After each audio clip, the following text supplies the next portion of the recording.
అన్న చూడండి ఒకసారి నేను మనం మాట్లాడింది టూ టైప్స్ ఆఫ్ సాలిడ్స్ అనుకుంటాను. One is crystalline solids and another one is amorphous solids. Right students, let's look at that. Crystalline solids means the constituent particles are arranged in a regular and orderly manner.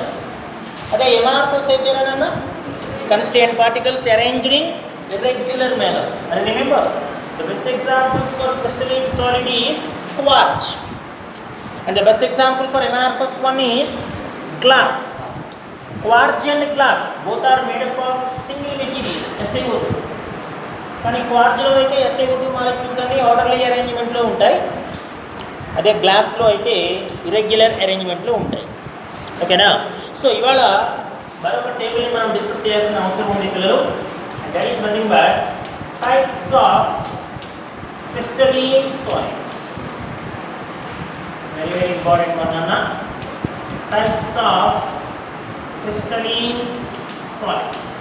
ఇంకా మన chemistry అంతా క్రిస్టలీన్ సాలిడ్స్కి సంబంధించి amorphous solids గురించి పెద్దగా మాట్లాడారు. Types of crystalline solids. Dear students, further crystalline solids are classified into 4 types.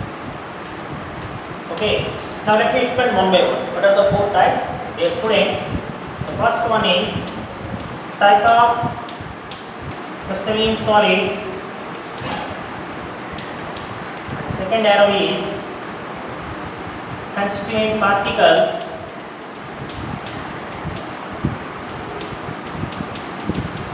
And the second one is type of forces. Book అడ్డంగా తిప్పాలి పిల్లలు, నిలువుగా సరిపోదు. బుక్ మీరు రాసుకునే వాళ్ళు, రన్నింగ్ నోట్స్ రాసుకునే వాళ్ళు అడ్డంగా తిప్పారు. కొంతమంది దగ్గర నోట్సెస్ ఉన్నట్టున్నాయి. నేను బాయ్స్ మీరు ఎవరి దగ్గర ఉన్నాయి అమ్మ నోట్స్ లేదు చూడండి. ఇంతకుముందు విన్నవాళ్ళు లేని వాళ్ళు ఎవరైనా ఉంటే అడ్డంగా తిప్పి ఇప్పుడు నేను టేబుల్స్ ఎలా రాస్తున్నానో అలా రాయండి. Types of forces. Examples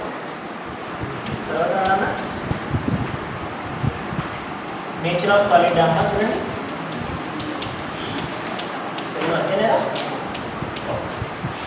nature of solid మొత్తం 5 వస్తాయేమో చూడండి.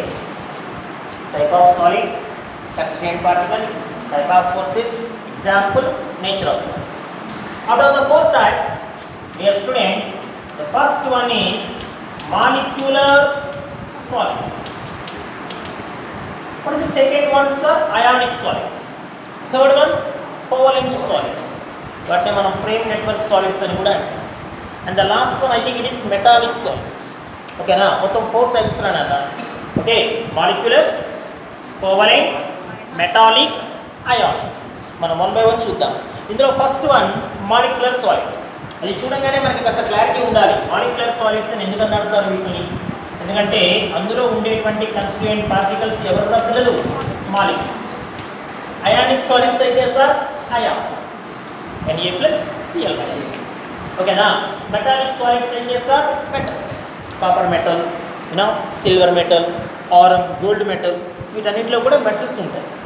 కోవలెంట్ అనుకోనన్న యాటమ్స్, డైమండ్, గ్రాఫైట్, ఇవన్నీ కూడా కోవలెంట్ సాలిడ్స్. కోవలెంట్ సాలిడ్స్లో ఎవరు ఉంటారు సార్? గ్రాఫైట్, డైమండ్లో ఎవరున్నారా? కార్బనే కదా. ఓకేనా? సో కాబట్టి కోవలెంట్ సాలిడ్లో కన్స్టిట్యూయెంట్ పార్టికల్స్ ఎవరంటే యాటమ్స్. పిల్లలు క్లియర్ అన్న?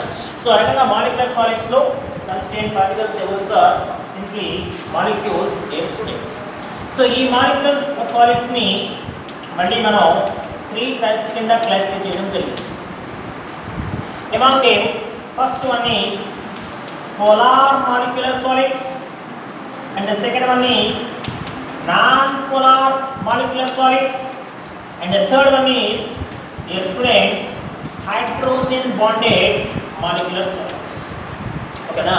So these molecular solids again classified into 3 types. The first one is polar molecular solids, the second one is non-polar molecular solids, and the third one is hydrogen bonded molecular solids, dear students.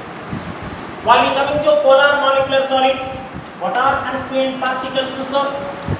The constituent particles once again molecules, students, no doubt at all. So what type of forces exist, sir? Very interesting one. Okay na? So ఇక్కడ కూడా molecules polar అయినా non polar అయినా hydrogen bonded అయినా వీటిలోనూ constituent particles molecules. అందువల్ల ఇవన్నీ కూడా ఏ category కిందకు వచ్చాయి? మాలిక్యులర్ సాలిడ్ కేటగిరీ కిందకు వచ్చాయి. సార్ అసలు పోలార్ సాలిడ్లో ఎటువంటి ఫోర్సెస్ ఉంటాయి సార్? ఎటువంటి ఫోర్సెస్ ఉన్నాయో తెలిసే ముందు నీకు అసలు ముందు ఎగ్జాంపుల్ తెలియాలి పిల్లలు. బెస్ట్ ఎగ్జాంపుల్ ఏంటి సార్? దానికి SO2 బెస్ట్ ఎగ్జాంపుల్ రా. అదే రకంగా HCl కూడా బెస్ట్ ఎగ్జాంపుల్. పిల్లలు మీరు HClని సాధారణంగా గ్యాస్ కానీ లిక్విడ్ కానీ చూస్తుంటారు అంతే కదరా. HCl యాసిడ్ కదా, మన ల్యాబ్లో ఉంటుంది కదరా, అది లిక్విడ్. లేదా మనం ఫ్యూమ్స్ రూపంలో చూసామనుకోరా నాన్న గ్యాస్. కానీ ఈ చాప్టర్లో ఎక్కడా కూడా మనం సల్ఫర్ డైఆక్సైడ్ని కానీ హైడ్రోజన్ క్లోరైడ్ని కానీ లిక్విడ్ ఫామ్లో కానీ గ్యాస్ ఫామ్లో కానీ మనం ఎస్టిమేట్ చేయడానికి లేదు. ఎందుకంటే మన చాప్టర్ పేరు సాలిడ్ స్టేట్ కాబట్టి. సో అక్కడ ఉన్నటువంటి HClని కానీ లేదా అక్కడ ఉన్నటువంటి SO2ని కానీ మనం ఏ స్టేట్లో తీసుకోవాలి? సాలిడ్ స్టేట్లో తీసుకోవాలి. అరే HCl ఒకవేళ అయనైజేషన్ అయిందనుకో నాన్న, అయాన్స్ కింద స్ప్లిట్ అయిందనుకోరా, ఏ అయాన్స్ వస్తాయో చెప్పగలరా నాకు? HCl అయాన్స్ కింద స్ప్లిట్ అయితే H ప్లస్ అయాను, Cl మైనస్ అయాను. కానీ మీరు ఊహించినట్లుగా కంప్లీట్ పాజిటివ్ కంప్లీట్ నెగిటివ్ కాదు, పార్షియల్ పాజిటివ్ పార్షియల్ నెగిటివ్. ఎందుకంటే HCl అనేది అయానిక్ బాండ్ కాదు, కోవలెంట్ బాండ్. కోవలెంట్ బాండ్ కూడా కాదు, polar covalent. Polar covalent bond అంటే అర్థం ఏంటి సార్? పోలార్ కోవలెంట్ బాండ్ అంటే ఆ రకంగా పోల్స్ కింద డిసోసియేట్ అవుతుంది. పోల్స్ అంటే పాజిటివ్ పోల్, నెగిటివ్ పోల్. సరే గోడే. సో ఆ రకంగా ఇది ఒక HCl రానన్న డియర్ స్టూడెంట్స్. ఇదేమో పాజిటివ్ ఎండరా, ఇదేమో నెగిటివ్ ఎండరా. ఇది మరొక HCl నాన్న, పాజిటివ్ ఎండరా నెగిటివ్ ఎండ్ నాన్న. సో ఇప్పుడు పాజిటివ్ పోల్ నెగిటివ్ పోల్ ఉంది కాబట్టి ఇది ఒక డైపోల్ రా. అదే రకంగా ఇక్కడ ఒక పాజిటివ్ ఇక్కడ ఒక నెగిటివ్ ఉంది కాబట్టి ఇది ఒక డైపోల్ నాన్న. సో డైపోల్కి మధ్య ఉన్న ఫోర్సెస్ రా. ఏ ఫోర్సెస్ రా పిల్లలు? అవి డైపోల్ ఇంటరాక్షన్ ఫోర్సెస్. ఇది క్లియర్ నాన్న. మన జరిగిన ఎంసెట్లో బిట్గా ఇది ఓకేనా. HClలో ఎటువంటి బైండింగ్ ఫోర్సెస్ ఉన్నాయి, HClలో ఎటువంటి బైండింగ్ ఫోర్సెస్ ఉన్నాయని అడిగినప్పుడు HCl ఈ రకంగా పోల్స్ కింద డిసోసియేట్ అవుతుందని నీకు తెలిస్తే నువ్వు ఈజీగా ఆన్సర్ రాయొచ్చు. సో కాబట్టి ఏ ఫోర్సెస్ అన్నా అది డైపోల్ ఇంటరాక్షన్ ఫోర్సెస్. ఇది క్లియర్ నాన్న. అయితే డైపోల్ ఫోర్సెస్ అన్నీ కూడా వీక్ ఫోర్సెస్ కాబట్టి ఈ మెటీరియల్స్ అన్నీ కూడా చాలా సాఫ్ట్ మెటీరియల్స్ నాన్న. వీటి మెల్టింగ్ అండ్ బాయిలింగ్ పాయింట్స్ కూడా చాలా తక్కువ, very low dear students, melting points and boiling points. I think the last one is conductivity. Am I right Nana? Sorry, ఏమైనా కండక్టర్స్ కింద పనిచేస్తాయా? Very interesting question. కండక్టర్స్ అంటే current conduct చేస్తాయా sir? ఓకేనా. So ఏవి కూడా కరెంట్ కండక్ట్ చేయవునా నాన్న. So these are almost acts as insulator. Students why HCl insulator you know? అదే లిక్విడ్ స్టేట్లో అయితే ఇన్సులేటర్ కాదు. HCl యాసిడ్ని తీసుకుని ఒక పక్కన క్యాథోడ్ని ఒక పక్కన యానోడ్ని పెట్టామనుకో కరెంట్ పాస్ అవుతుంది. కానీ నేను మాట్లాడుతోంది లిక్విడ్ స్టేట్లో కాదు కదా. ఏ స్టేట్లో? Solid state. అందువల్ల అది ఏ రకంగా పనిచేస్తుంది అనమాట? ఇన్సులేటర్ కింద పనిచేస్తుంది. Next one sir, next one non polar. Non పోలార్కి ఎగ్జాంపుల్స్ ఎవరు సార్? నాన్ పోలార్కి P4 బెస్ట్ ఎగ్జాంపుల్. ఓకేనా. Iodine best example, methane best example, carbon dioxide best example, naphthalene. ఓకేనా. నాఫ్థలిన్ కూడా బెస్ట్ ఎగ్జాంపుల్. నాఫ్థలిన్ అంటే ఐడియా ఉందా పిల్లలు? కలరాములు ఉన్నాయి కదా, అదే నాఫ్థలిన్ నాన్న. వీటిని ఎందుకు వాడు నాన్ పోలార్ అన్నాడో తెలుసా? ఇప్పుడు ఎందుకు పోలార్ అయిందో తెలిస్తే ఇవి ఎందుకు నాన్ పోలారో క్లారిటీ వస్తుంది. HCl ఈజీగా పాజిటివ్ పోల్ కింద నెగిటివ్ పోల్ కింద సెపరేట్ అవ్వగలుగుతుంది. SO2లో కూడా సల్ఫర్ ఏమో పాజిటివ్ ఛార్జ్, ఆక్సిజన్ ఏమో నెగిటివ్ ఛార్జ్. సో ఎవరైతే రెండు పోల్స్ కింద పాజిటివ్ పోల్ కింద నెగిటివ్ పోల్ కింద ఈజీగా సెపరేట్ అవ్వగలరో ఆ సాలిడ్స్ అన్నీ కూడా పోలార్.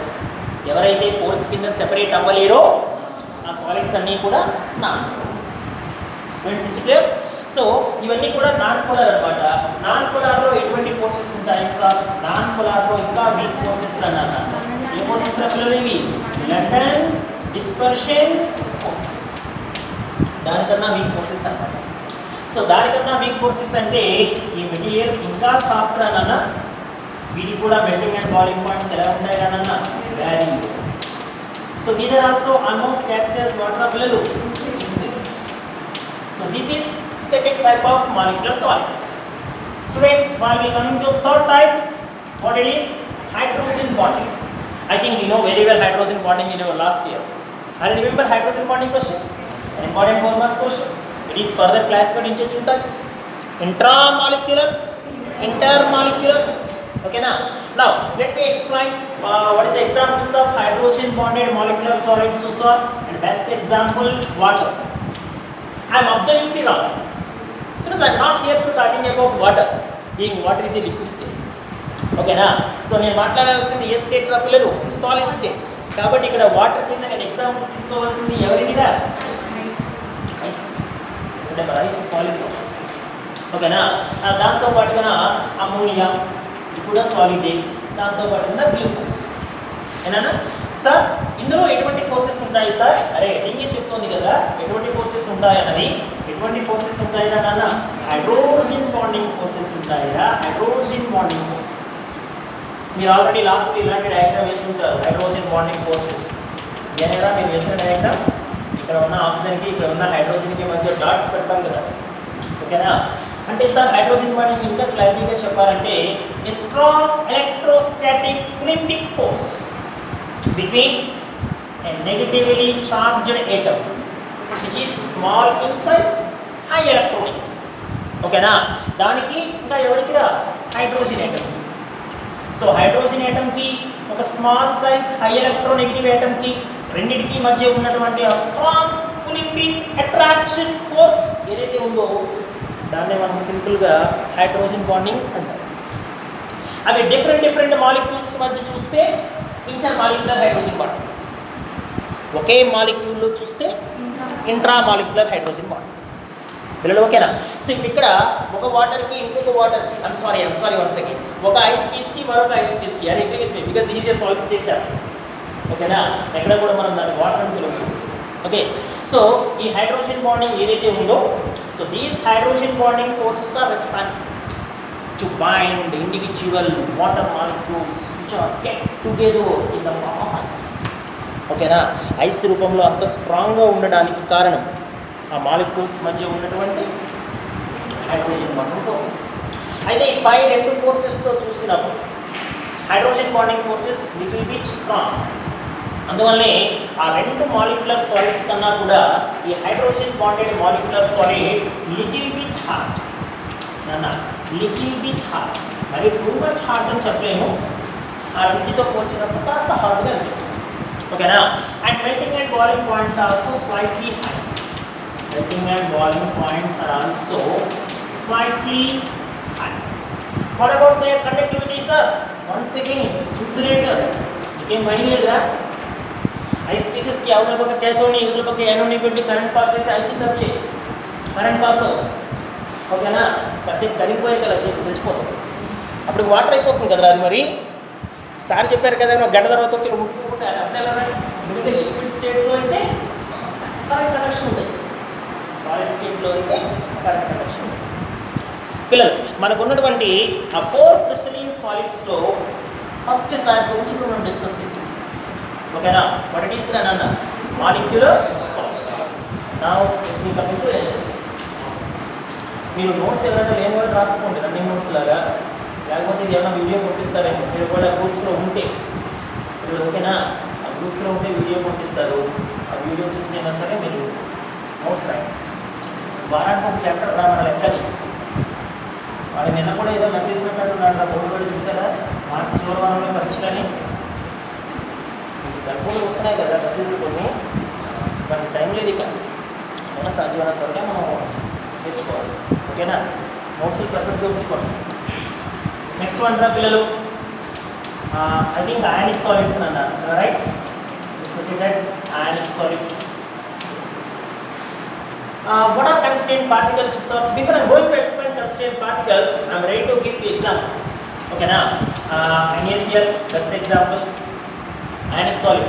మన ఇంట్లో వాడేటువంటి కామన్ సాల్ట్, రాక్ సాల్ట్ అంటాం మనం దాన్ని. నెక్స్ట్ KCl ఏనా, నెక్స్ట్ జింక్ సల్ఫైడ్, ZnS, ఇవన్నీ కూడా కామన్ ఎగ్జాంపుల్స్ మనకి అయానిక్ సాలిడ్స్ కింద. ఏముంటాయి సార్ కన్స్ట్రెయిన్డ్ పార్టికల్స్ ఇందులో? అరే NaClని అయనైజేషన్ చేస్తామనుకో ఏమేమి వస్తాయిరా? Na+, Cl- అంటే క్యాటయాన్, యానియాన్. అంటే సింపుల్గా కన్స్టిట్యూయెంట్ పార్టికల్స్ ఎవరు పిల్లలు అయాన్స్ పాజిటివ్ అయా ఓకేనా so what are type of forces ఎటువంటి ఫోర్సెస్ పనిచేస్తాయి పిల్లలు this is positive ion Na plus this is negative ion Cl minus between positive ion and negative ion what forces are there sir and that forces is the definition of ionic bond అంటే అదే కదా ఓకేనా so what is ionic bonds strong Coulombic attraction force between positive ion and negative ion okay na so what type of forces responsible sir here the type of forces are strong students Coulombic students attraction forces between cation as well as anion so students when we come to the nature of solid due to the presence of such a strong Coulombic attraction forces which require more energy to break up them all ionic solids appears to be dear students hard and all చాలా గట్టిగా ఉంది ఎందుకంటే మనం ఆ bonds అన్ని break చేయాలంటే supply high amount of energy ఓకేనా but students most important objective point of view keep in mind of course they are hard but brittle brittle అంటే అర్థం ఏంటి సార్ తెలుసుగా ఉంటాయి మనం ఈజీగా వాటిని ఎక్కడికక్కడ బ్రేక్ చేయొచ్చు అన్నమాట అది it to be hard but their nature is brittle and the most important thing is their conductivity ఇక్కడ కండక్టివిటీని మనం 2 స్టెప్స్లో చెప్పాల్సిన అవసరం ఉంది ఒకటేమో సాలిడ్ స్టేట్ పిల్లలు ఓకేనా మొదటి ఈ స్టేట్లోనన్నా లిక్విడ్ స్టేట్ దాన్నే మనం లిక్విడ్ స్టేట్ అనొచ్చు లేకపోతే దాన్నే మనం గ్యాస్ స్టేట్ అని కూడా పిలవచ్చు లిక్విడ్ అనొద్దు ఒక కరెక్ట్ స్టేట్ అంటే ఫ్యూజ్డ్ స్టేట్ అంటే డిఫరెన్స్ చెప్తాను వీటికి నేను బాయ్స్ పోతాను